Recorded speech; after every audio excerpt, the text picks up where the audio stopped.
Hey, it's bringing it. It's our little show from quarantine. Judy's not here today, so I'm running the show here. Probably gonna screw some things up, but I think we're good. How are you guys, David, Adena? What's going on? Good. I'm excited to hear what Adena has to do for us today. She's yeah, always, and like when Judy's on here, interesting. it kind of feels Let's like go. house party. Let's go. It does feel like we should do something we're not supposed to do, right? We're supposed to like take advantage of like the unsupervised time. Exactly. Legal's gone. questionable you want to do today, Adena? Listen, I've got a whole bunch of like unlicensed music, legal's. Nice. Let's get it. Let's get it up. Exactly. Cool. So I feel like, I don't know, Tuesdays, it's funny because Tuesday used to be the day. Now it's not the day, but I'm happy to be back from Labor Day. I don't know. What'd you guys do this weekend? Oh, we just ate. Yeah, we ate a lot. No, to be totally honest, the Abbotts have a really fun project, which is we have to take every single thing out of our basement because we're going to fix it up and my mother-in-law is going to move down there. But you know how it is in your basement. Like it's, apparently Scary. we've been storing wood. Like there's 700,000 pounds of like lumber that, like one floorboard, one, whatever. We've had work done on our house and that's what I got to do right now. It's all in the backyard. You labored on Labor Day, apparently. Oh, perfectly. Yeah. Very labory. I did a bunch. I watched Billions. I'm almost done. Oh. Okay, Judy and I watched it. Yeah. That was my You said Judy and you watched it? You said? Judy and I watch it. We don't watch it together, unfortunately, but we do both watch it. Yeah. Okay. So I'm not the only one behind. Let's talk later. I'm on season 4, episode 10. We'll talk. Okay. In the meantime, in between time, check out some stuff that's going on in the NBA. So our man Joker, I just had to put this up because he's a whole mood. I don't know if you guys can see this. He said, "I'm patient because I can't run really fast. That's my only option." And that was his reasoning for, his play and patience on offense. And I was like, this is a mood, Henry. I call, my running style the sexy pace. And we all know the body transformation Joker went through. So Yeah, look at him. Look at him. I appreciate his honesty. I saw this picture online of like him as just like a really fat, chubby kid. And I was like, I relate. I love him. I relate in that sense. If he knew the phrase sexy pace, he would use it. Yeah, I think he would. I think he would be our mascot, honestly. Yeah. So I've got an update. I know we spoke about Big Face Coffee. Jimmy, actually an older interview, but it leads into some updates about what's going on in the Big Face Coffee Shop. I'm working on my coffee skills. After my career, I'm opening my coffee shop. Right now, I'm charging $20 a cup. So if you want some, come through. People think you're joking, but you have a French press here, right? I got everything. $20 a cup. Small, medium, and large. All of it's $20 a cup. So why is your coffee special? Sell me. Because you can't get coffee nowhere here. So I might bump it up to $30 a cup. Just depends. People here can afford it, so ain't nobody complaining. My thing is that let's just talk about that right quick though. First of all, he's got the logos on the cup. I don't know if you guys saw that. Yeah. Very cool. That was cool. And like we spoke about, Henry, it's a French press. Like he had cappuccino and all that stuff. I'm not a coffee connoisseur, but I don't think you can make all that stuff in there. I don't know if you guys know. I thought like Rachel put that on him though. Like he said he has everything. I believe him. But she said French press, right? So I think maybe, you see what I'm saying? Like she might have made a little mistake there. But just to be clear, I don't drink any coffee, but I'm pretty sure that if you walk into Jimmy Butler's place, you're going to be leaving with a cup of coffee for $20. There's no selling. It's, man, buy your coffee. Like he is telling you to do it, and you're saying yes, sir. That's his patented sales technique. Bitch, buy that coffee. That's exactly. How he's doing right now. That works for people that size. Yeah. Yeah, exactly. That's why you can charge $30, $40. It doesn't matter. You want to be at peace with Jimmy Butler. Yeah, and like he said, folks can afford it, so it is what it is. Right. He's brilliant. He's a brilliant guy. And I was gonna say, of course, because Judy's not here, I lost the video. But I'm cool. I'm back. Here's his explanation on the name and the branding. He's just standing around talking to some players. Big face. I really want somebody to give me $100 bill. Big face. I get it. Hello. $1 bill. George Washington. Big face. No. But I want the Benji Frank. Big face bills. It's a small face on one. It was kind of hard to hear because of them. But basically, they were saying The name of the coffee shop is Big Face Coffee. Yeah, and this Tim Reynolds is on it. He's on it. A source familiar with the company's business strategy says Jimmy Butler's Big Face Coffee is doing well financially. The source was Jay Crowder, and his source was Jimmy Butler. But the name of the company is Big Face. I'm sorry to hear it because Benjamins, they got big faces on them, the dollars. So he's like, I want them big face Benjis. So it sounds like there may be newer bills. The newer ones have the newer ones. And it sounds like there may be a price increase on the coffee soon. 2 for 100, one for 20, 2 for 100. And as you said before, small, medium, large, all $20. So I'm He's thinking, a genius. Maybe there's like a 3 for type deal going on. Also, Myers-Leonard got his cup, legit. I don't know where he's also stealing people's money on the court. This is this is new. Can confirm the coffee is legit. Myers-Leonard, thanks Bubble Life for hooking us up with that. So I'm just really happy to report that Jimmy Butler coffee is doing well, and I'm excited for when maybe he gets post bubble that we have something. He can't afford the Bucks to come back and win the series. You said Big Face Coffee will take a big hit. Yeah, that's true. He needs to stay inside the bubble. For that, like not actual winning. But David, like think about it. I was thinking about it. So he's got this economic principle of like a bunch of rich people, like on an island, right? Yeah. So he can charge a lot, but they keep leaving the island. That's gonna hurt. So the Bucks, they want to go 7 games. He gets an extra week out of their dollars, right? Yeah, right. Which is why he needs to go 7. Yeah, it's a good point. Which is why he also needs to raise the price, right? Because if your customers are leaving, you got to make up for that. So respect it. I need people to start studying Jimmy Butler economics. Yeah, Big Face economics. That's good. Big Face economics, exactly. Should we get like an economist on the show just to talk about that? That's great, classic. Next up on TrueHoop. Also because families are allowed in the bubble now, and I think it just made a compilation of cute ass kids and their families, and you really can't lose here. Smart. So first up, Fred VanVleet's daughter. Oh my God. Oh. There's no sound, but she's like, I love you. Here, more Van Fleet.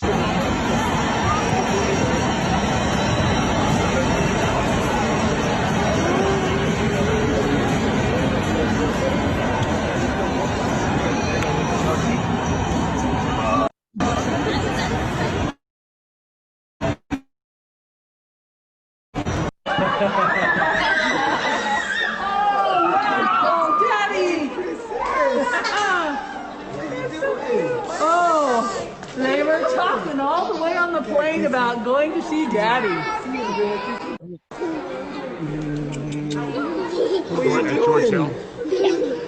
Joakim Noah, his kids, a little bit older, still cute. Yeah, look how tall she is. Wow. She's probably 9, right? Right.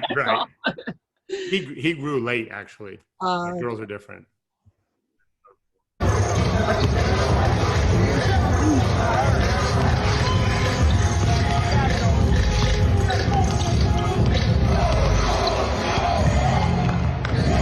And then LeBron comes in like Mr. Party Pooper. It's like, LeBron, where are your kids, right? So here's LeBron's answer as to why we're not going to see his kids. Why not to have your kids come? Why did I decide not to have my kids come here? Because there's nothing for them to do. I mean, I got a 16-year-old. I mean, he's going to sit in the bubble and do what? I got a 13-year-old. He's going to do what? And then my 5-year-old girl, there's nothing for her to do here. The park is not open. I mean, it's only so many times she can go to the pool. You know, my kids are too adventurous and they love to do so much stuff. It makes no sense for them to be here. There's nothing for them to do here. Go outside, come back in, go outside, come back in. They can stay in LA and, they're great. There's literally nothing for them to do here. This is not a kid-friendly place, to be honest. I mean, I know some Disney PR person is like, what happened? Disney's not a kid-friendly place, he said. I mean, I give it to LeBron for keeping it real. And I feel like his kids were like, we don't want to go. I said this to Henry a while ago. It's for toddlers and infants, I get it, but his boys play basketball. Like this team's practicing, their teams are practicing every day, or they're with their personal trainer. This is not a time to just go vacation. Their season starts in a couple months. The 5-year-old's a little different, but he doesn't want to separate them. And I know he doesn't want to, it's just, I get what his point. And Disney World isn't safe. It may be open, but all the rides are inside more or less, not outside. Well, those kids can't go in and out of the bubble. Yeah, right. That's part of the problem. Yeah. Yeah. LeBron said that he was like, the park's not open. And I was like, I thought it was. Maybe not for people in the bubble, though. That's true. And then, so I feel like 100% not for people in the bubble. It's when they close it at night. I think they can do it, but they're not doing it. They have the NBA has like sanctioned outings, but if you're allowed to hug Red Van Vliet, you're under the whole NBA protocol, right? Right. Like, exactly. Coming and going. Like, exactly. Red needs to stay safe. And then we don't want to see any kids breaking bubble protocol and having to be quarantined. I don't even want to know what that's like. So last up, speaking of kids, so a good friend of mine, Kayla Johnson, she works at ESPN, and she does these great like collage videos. A lot of times you'll see it with NBA players, where she'll ask them to identify like groups from the 90s or what a cassette player is, and they never know.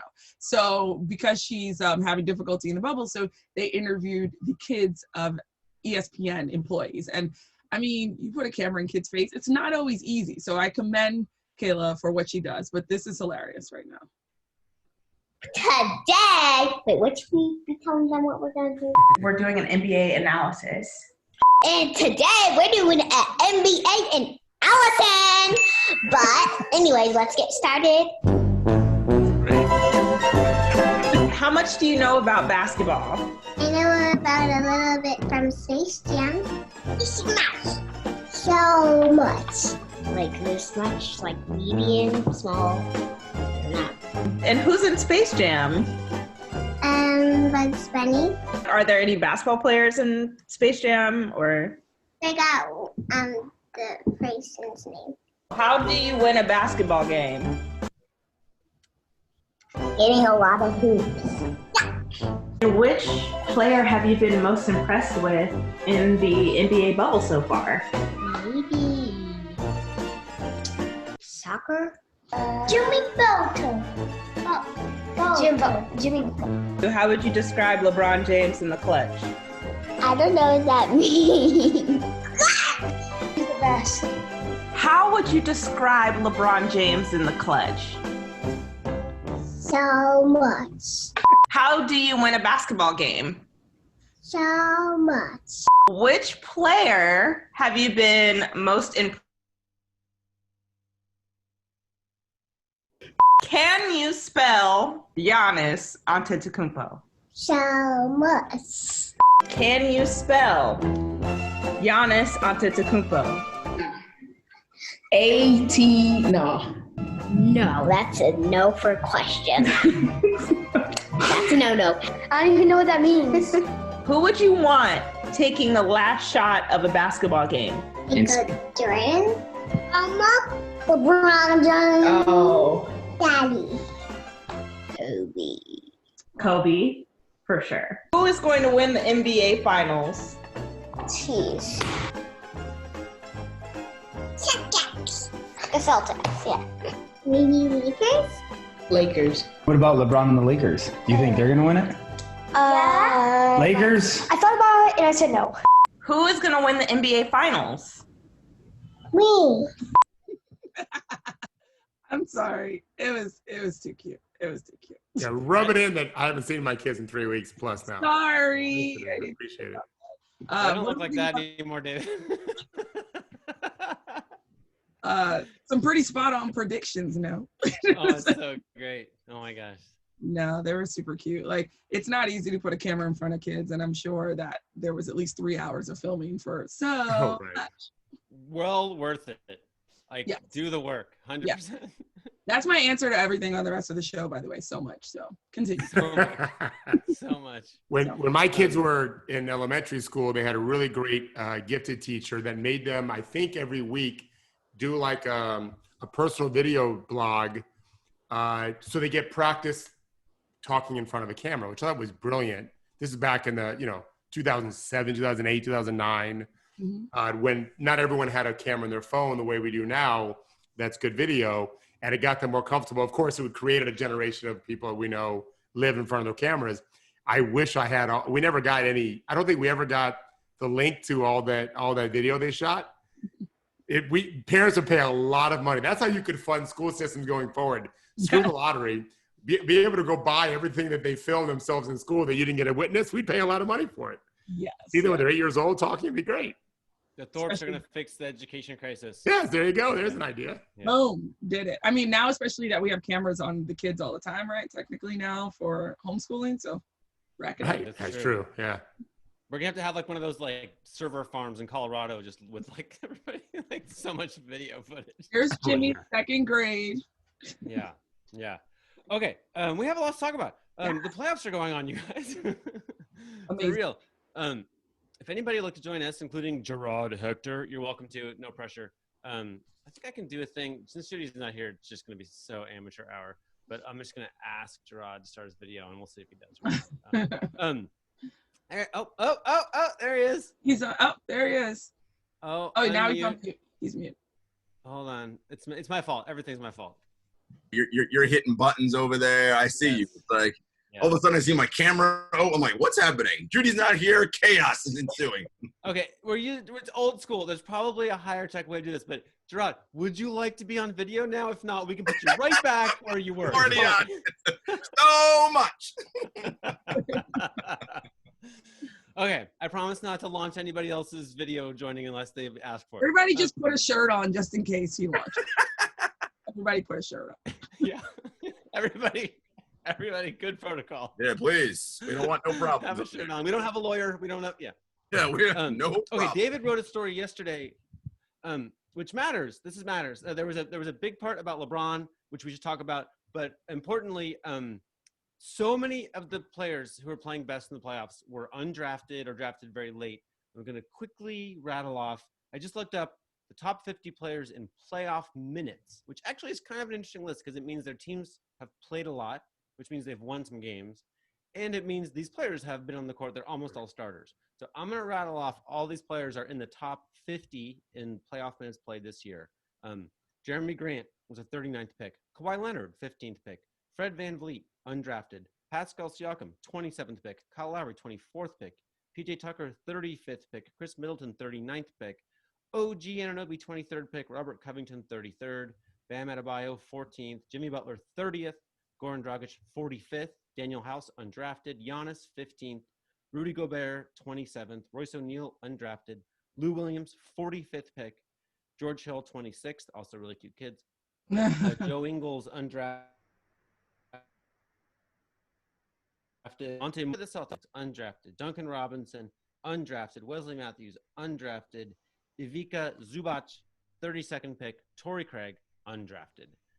This is before, not in top 50, but also undrafted. Lou Dort, JaMychal Green, Seth Curry, Maxi Kleber, Gary Clark, second-round pick Patrick Beverly. Could go on and on.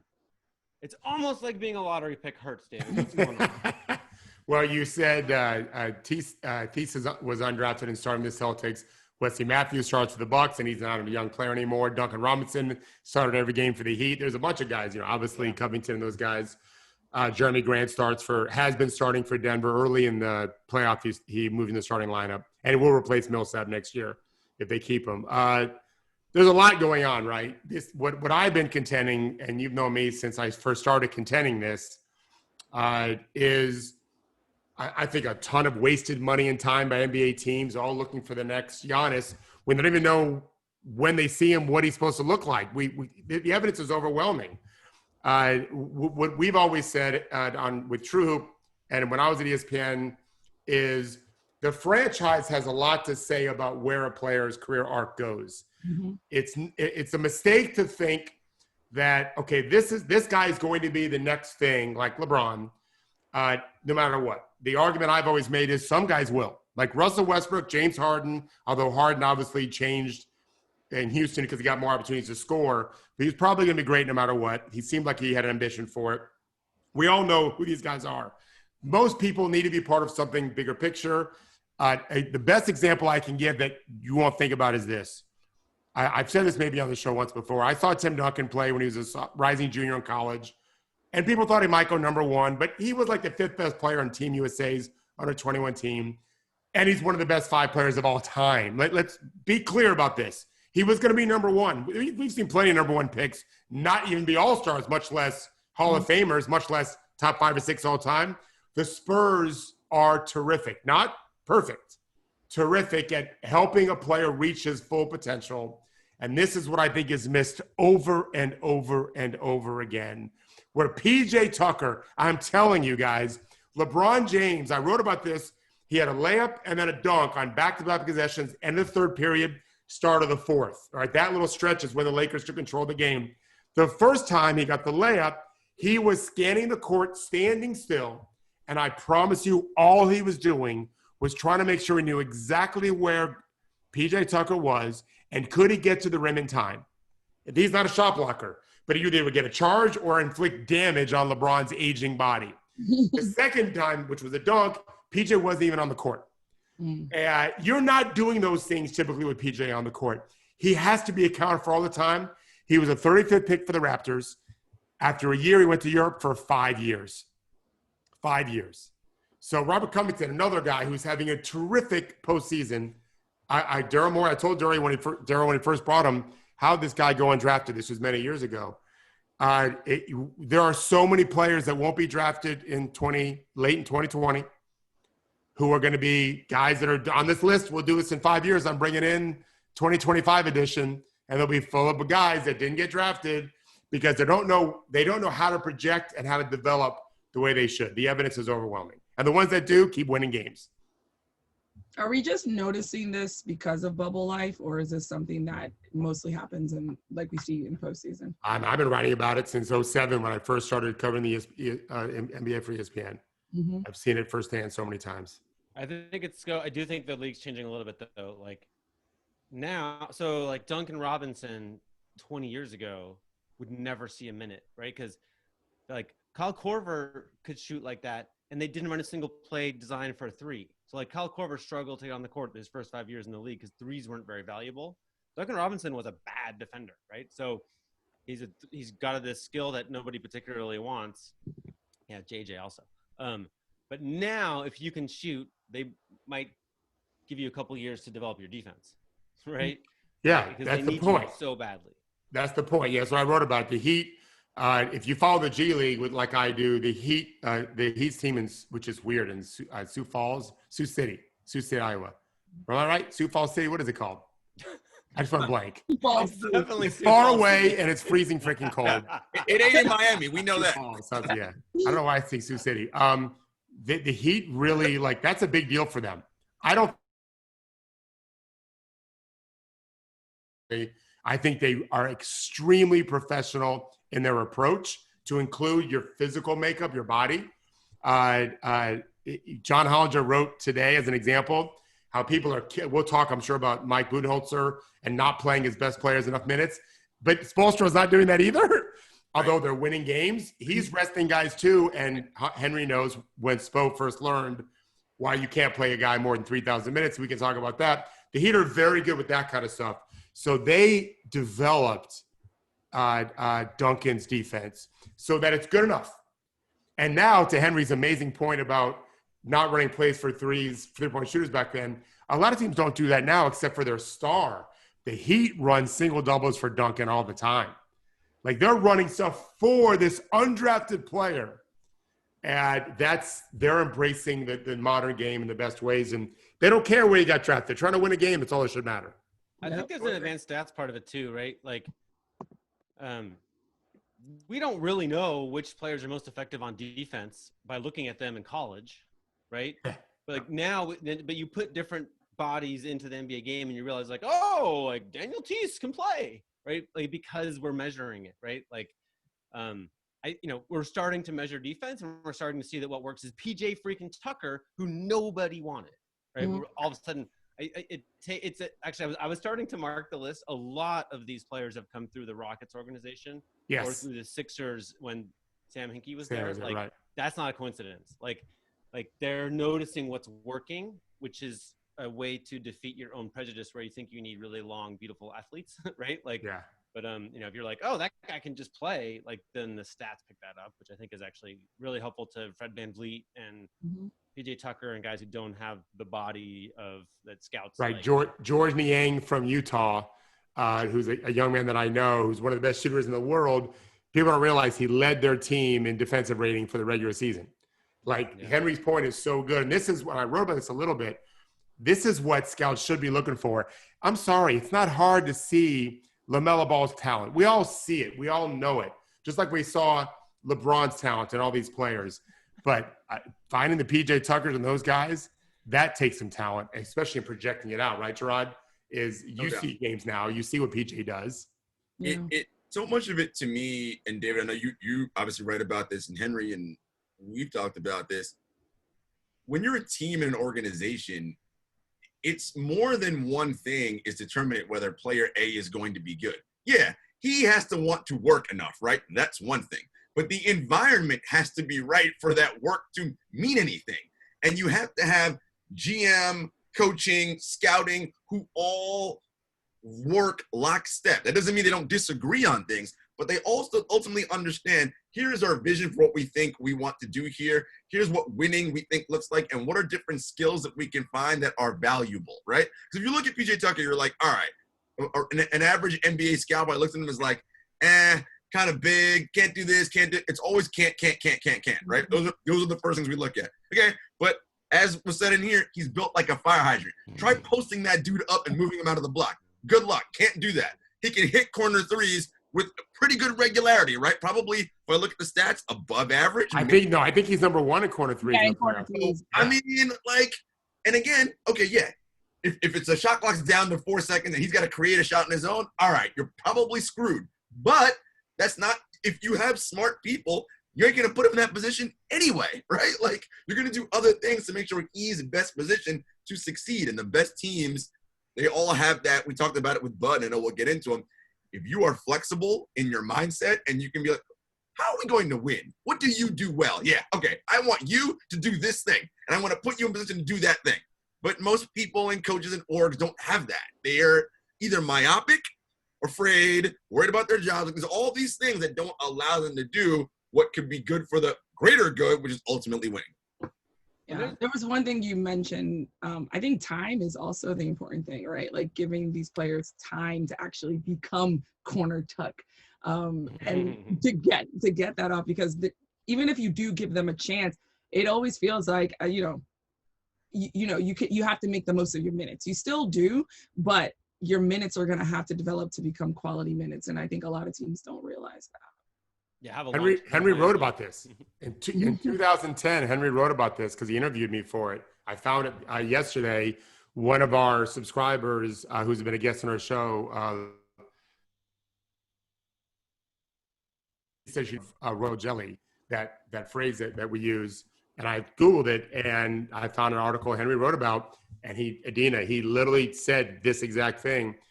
Playing time is part of the royal jelly experience. You've got to let them play and fail. Yes. Duncan Robinson, there's no switch to flip. I wish there was, how to be a good defender. But just like and this is the point that I think really gets lost, just like we can teach players to shoot better and dribble better, two pretty damn important things, right, that are dominating the game now, we can teach defense too. It is a myth to think that we can't. Yes, it helps to look like Robert Covington. Let's be clear. Although it didn't help him get drafted. I don't know. He went to Tennessee State. That's probably why. A bias against, smaller schools. Although Damian Lillard went 6, so it doesn't always make sense to me.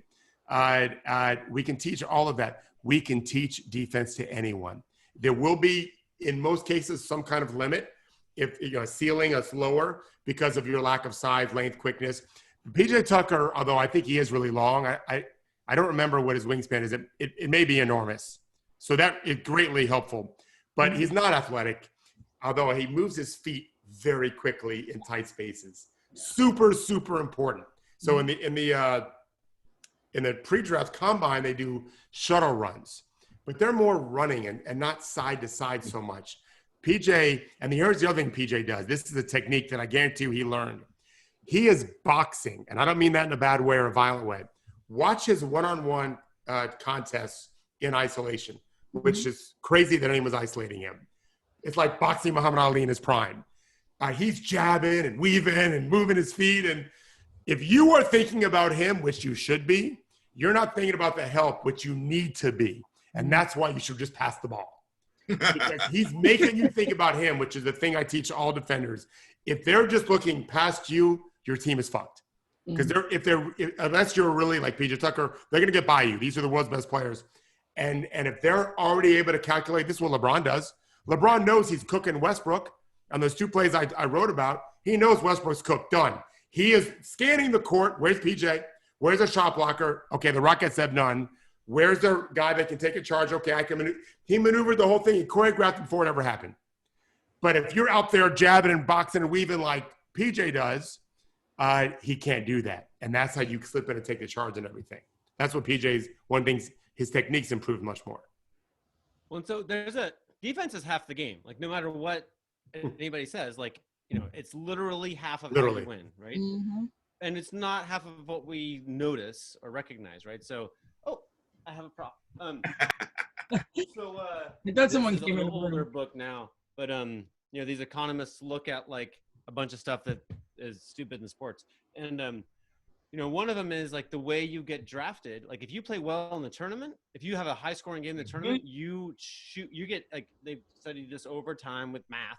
You go up 12 spots. Shouts to Daryl You Moore. get lots of rebounds. If you lead the whole NCAA in rebounding, it doesn't affect where you're drafted whatsoever. You could have 0 rebounds and you'd be drafted in exactly the same place. Like, so what's happening is the owner watches the tournament, the GM watches the tournament, right? Like LeBron watches the tournament. Like LeBron says, "Ooh, that guy just scored a lot. Let's get him," and then they go get him, right? So we have a whole league of like sort of players who aspire to be James Harden who failed a little bit, right? They're like a little bit. They focused on scoring, but they're not as good at it as the number 1 overall pick. But they're going to go, 5 through 25.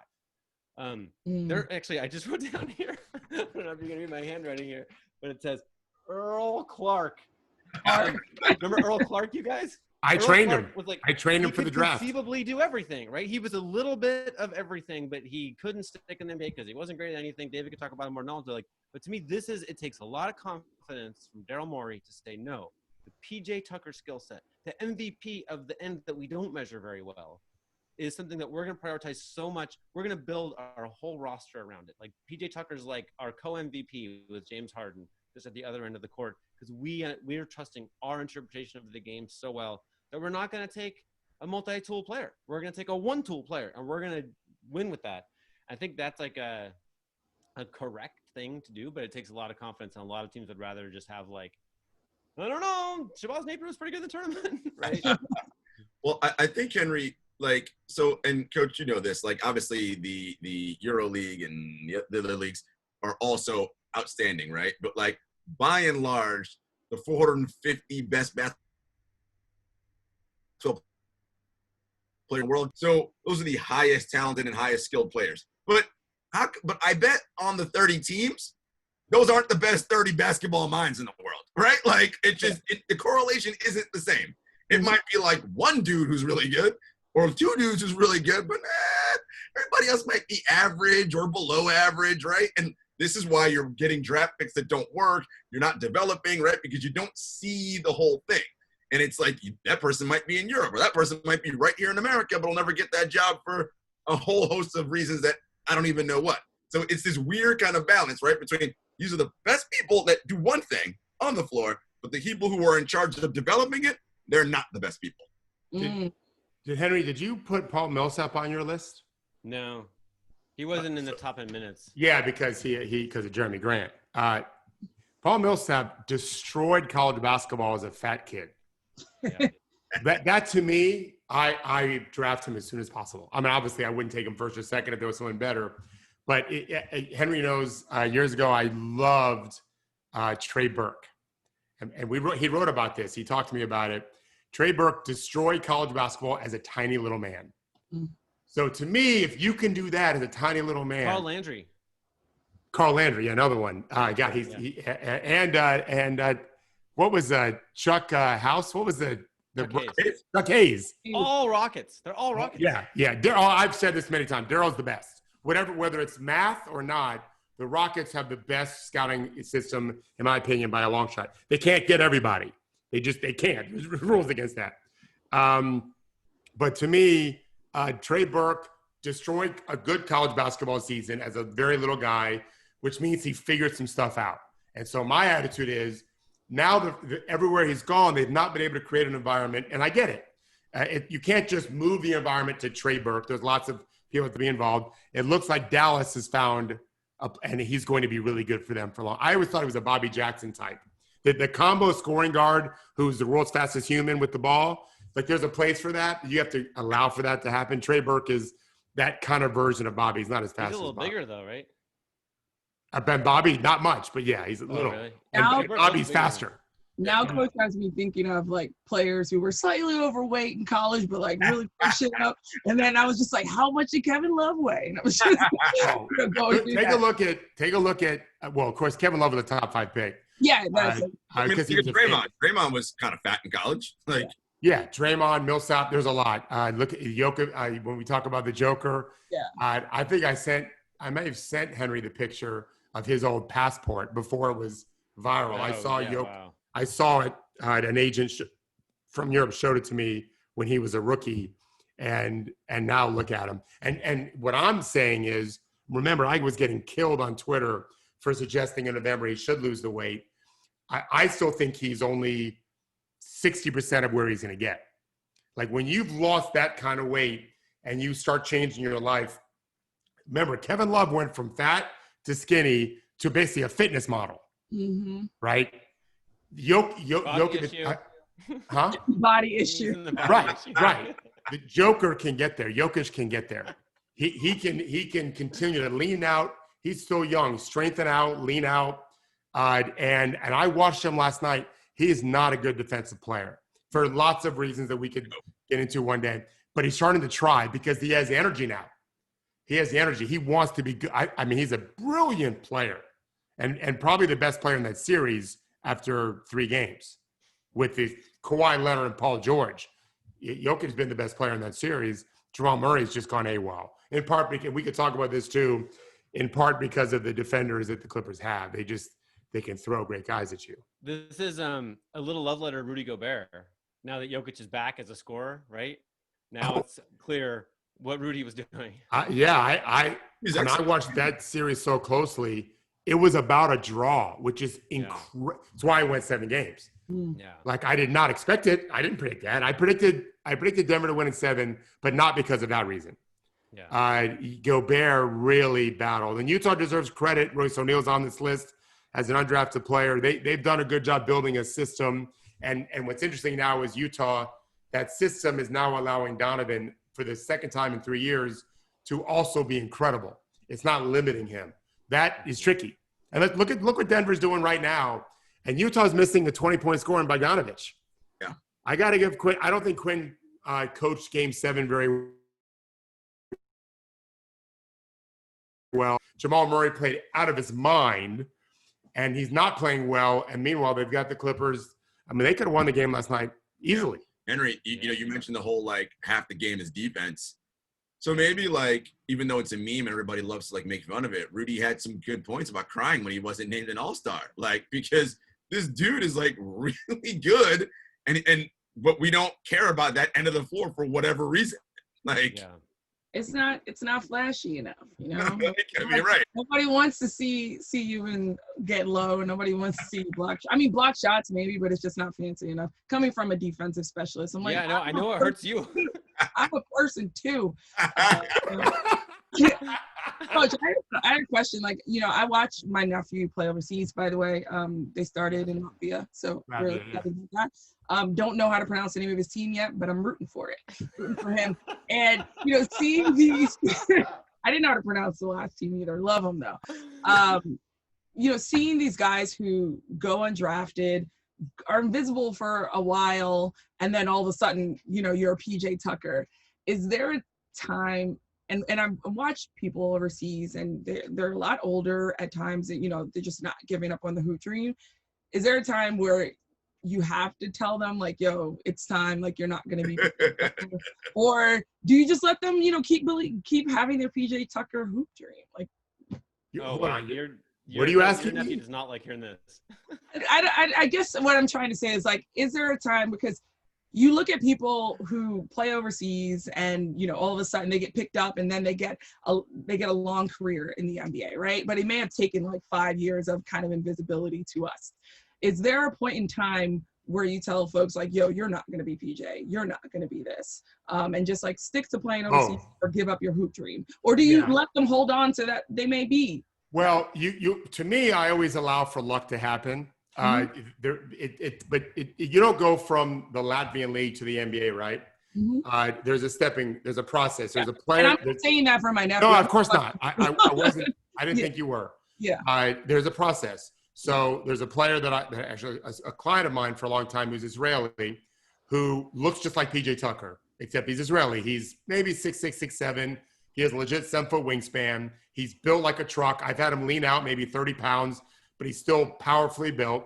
And he was at the lower levels of Israel. And then all of a sudden he was at mid-level Israel, but they were playing high level because he's the Draymond Green of the Israeli league. And now he's on Maccabi Tel Aviv in the Euro League.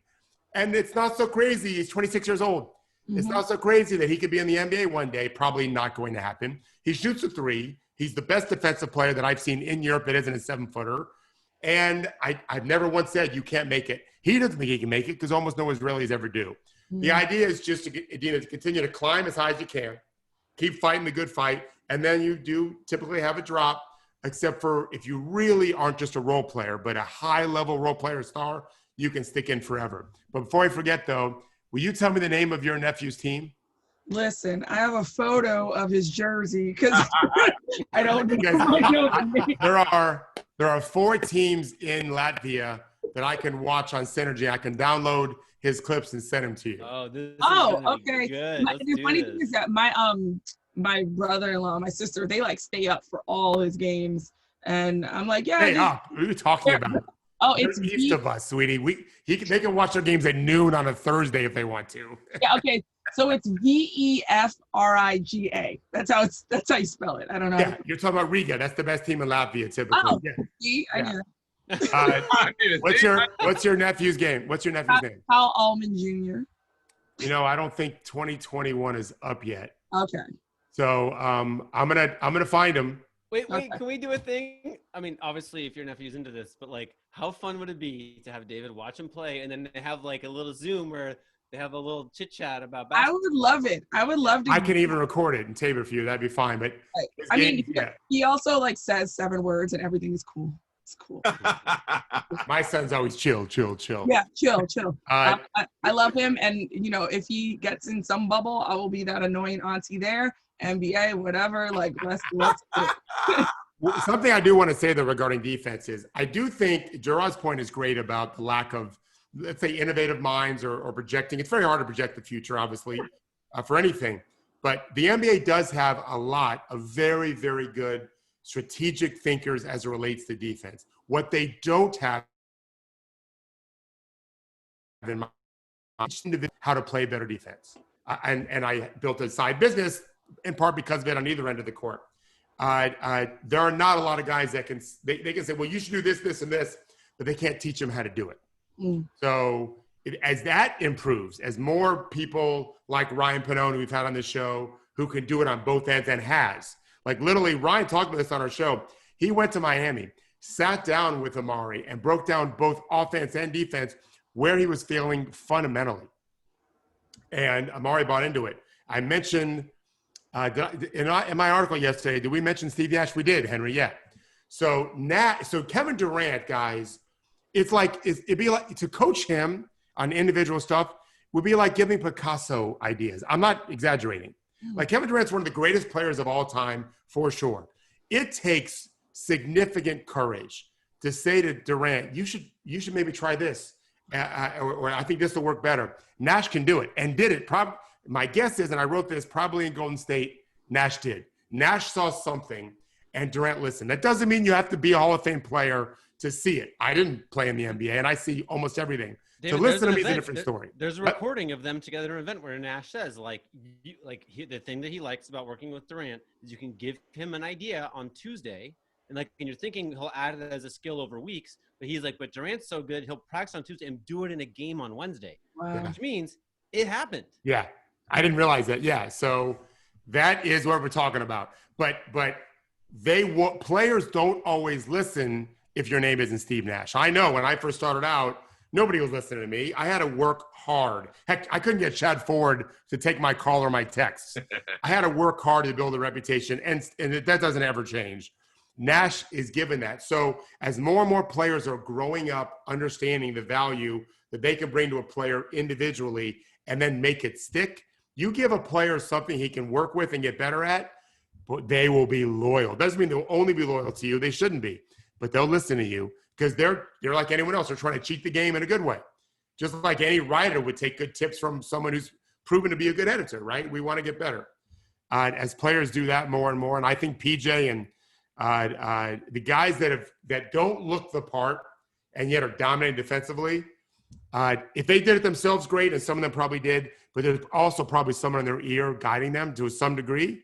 And those coaches, and I mentioned this, Gerard, because we've talked about getting more former, I don't care if they're former players or not, we want more black coaches to ascend into the top positions. Mm-hmm. The more they can help them individually. In fact, I called you the other day, and maybe you didn't see yeah, I saw that missed call. I was like, there's no message. I was like, that's what I wanted to talk to you about, is the more we can get people do what Draymond did on TV, but be more specific. Draymond was talking in generalities because it's just regular TV. Right. The more we can get more specifically, like what Henry just mentioned.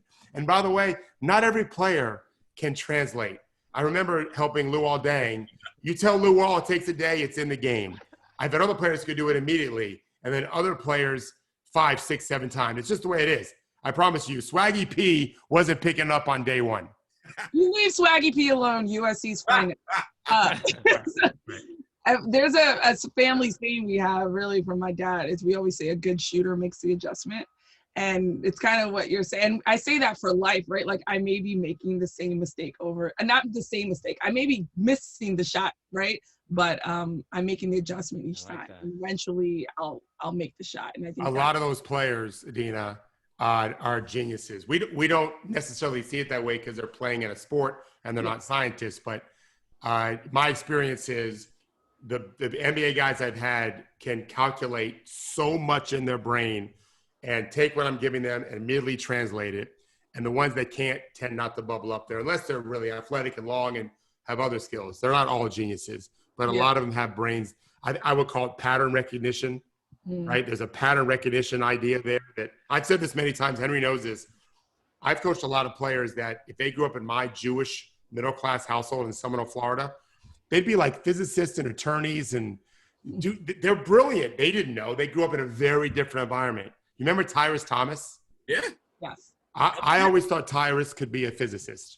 His brain was so different, but he grew up, I think he had crack all around his house and his neighborhood. He grew up as bad as you could grow up in a very, very tough time. And so, he liked watching cartoons and stuff, and people thought he was immature and stupid. He was immature. I wouldn't have survived what he survived. He would have prospered in my household in a way, he wouldn't have made as much money because physicists don't make as much money as basketball players, but that brain could do a lot of things. Yeah. I'm just processing, Adena, you grew up in a house where the like family saying was a good shooter adjusts, and you developed a Dennis Rodman game. Listen, I was making some shots, I was making adjustments in life, but not. Okay. No, it's an amazing saying. It is. I just wanted to. I just suddenly had like a little ding, like a light bulb went off. Adena, you asked like why so many? Is this a bubble thing? Like why are all these undrafted players? Suddenly, it's occurring to me. They're not all, but almost all minimum players. And if you're willing to play for a minimum salary, you are much more likely to get an NBA job, right? Like, because of the way the cap works, like every team has to have some minimum guys, which strikes me as like, oh, that's how you get to be, I should pick up off the list carefully, maybe like JaMychal Green, right? Like you get on the roster by filling a minimum slot, which they almost all have to have now. I think that might be a little bit of what's happening here. Yeah. Well, and Royce O'Neal was minimum. Now he's making, tons of money. A lot of them. Oh yeah, once you're in, you're in. Yeah, once you've proven you can do it, you'll start, building value. Although generals was smart, the leverage they'll use when you're not in the league is they'll sign you to, I used to call these Daryl Moore deals, but now a lot of teams do it. 3 or 4 year deals, none of it's guaranteed, all at minimum. Or he very brightly will pay you more than minimum. And so that player will take that offer compared to maybe another offer that's coming. But then he's got you it's still a bargain deal for years to come. But that's the way to get minutes, right? Like, for sure. And now, Henry, with COVID, I think we're going to see that because of the cap next year. I've already told a bunch of guys, prepare for just a minimum deal. These and not only a minimum deal, a 2-way deal. Most teams are not going to fill out 14 of their 15 roster spots and then 2 2-way players. They're going to, and then because you always keep one open to get the buyout later in the season, whatever. They're going to do 11, 12 rostered players and then 2 2-ways. Just to save money. This is a CPA thing, I think, Henry, though. But depending on when they start the season next year, next season, whenever that is, December, January, March. If you're the team that's going to the finals, so they're going to do it in March. Is that what's going to happen? No one knows for sure, but some players have been told, Gerard, don't even plan on being back till around the new year, and that's just the beginning. They're going to play in February, March. Time. You'd have to expand the rosters to 20 and just get some other dudes so these guys could have 2 months off to relax, because it's a very compressed time to bring them back. Yeah. And then I don't know what they're going to do, Henry, after. So if they start in March, I don't see them playing until October again. They're going to have to go to a shorter season, which would be a good experiment. Unfortunately, they'll probably shorten it, but also shorten the amount of time they play. So it's going to be playing every other night again instead of doing when I want a 70-game schedule in a regular time frame. Yeah. If you went 60, I wouldn't complain. They might do 60, but in 150 days or something crazy like that. Wow. Because I don't know that we can't. I love the every other day basketball that we're seeing, but you can't keep that up all regular season. That's disaster. No, LeBron who's not. Go ahead, Henry. This is terrible. Last night it was so clear to me. I was I'm exhausted. It's a difficult job of lying down and watching, right? But I was and then you're watching crap. I really feel right now, if you brought the Utah Jazz back after they've just had a few days off, they would destroy every team left, right? Because they can run around and jump and make good decisions and think crisply, right? It's just a stupid way to manage these delicate bodies, right? These are precious. There aren't a lot of LeBrons. Do we need to have him absolutely destroy himself so that he, David points out, there was after his 4 great minutes, he ran out of the game and had to sit down for a while. So this is huffing and puffing. He was exhausted. 2-possession game, 4th quarter, tight series in the playoffs, and LeBron's just I gotta get out of here, right? It doesn't have to be like that, right? So I don't know exactly, I'm cranking up the old machine I've been building for a while here, but 100% injury rate in the NBA. If you nobody's playing long minutes from now till just and they just retire like Cal Ripken, right? If you talk to the people who study this stuff, basically every single person, just set your watch. Their next injury is coming. Wow. And I don't know if what they're doing with Giannis is perfect, but obviously they didn't do enough to prevent injuries with Giannis because he's injured, right? And it's not just what we think. Some of these injuries are the amount of time your foot's on the floor can get way longer when you're tired. So you can have a Derrick Rose open court injury and just not manipulating your muscles and your ligaments very well because it's not how you trained it, because you're all ragged how you run and jump. So this schedule, this every other day schedule was guaranteed to injure a whole bunch of people. And I don't know, it's just a one piece of science, a little bit like masks we're struggling with in some parts. These very macho men who are organizing the NBA are struggling a little bit with this one rest part where everyone's you gotta put Giannis in all the time. No, you actually really definitely shouldn't. For sure. But then they're the same ones who complain that this is garbage basketball. And I'm yeah, because they're tired. Yeah. Think about it, right? High level football, soccer, and the rest of the world, those dudes don't play every other day. That's because you can't. Like, it's not how that works. Listen. I'm so glad you brought it up. They played once a week in soccer. And then they switched. Twice a week with hold on. I'm telling the story here. So, okay, I'm sorry. So when they played on Saturday, then they would train like crazy on Tuesday. And you can have you want to have built in your schedule a big aerobic workout. So that would be Tuesday. They'd be on the treadmill. They'd be running, and then you need 3 full days to recover. So then they could do that on Tuesday, Wednesday, Thursday, Friday. They don't go hard, and then Saturday they play. When they switched to adding Wednesday games with Champions League, injury rates went up 6-fold. Wow. Now you can never train. Right. And that's where the NBA's been since the beginning of time. Yeah, right. We're a league where you can never train hard all year until you say, oh, they get exercise in game. And I will tell you that your work in game is like the injuries per minute is 4 times when you're doing the work in practice.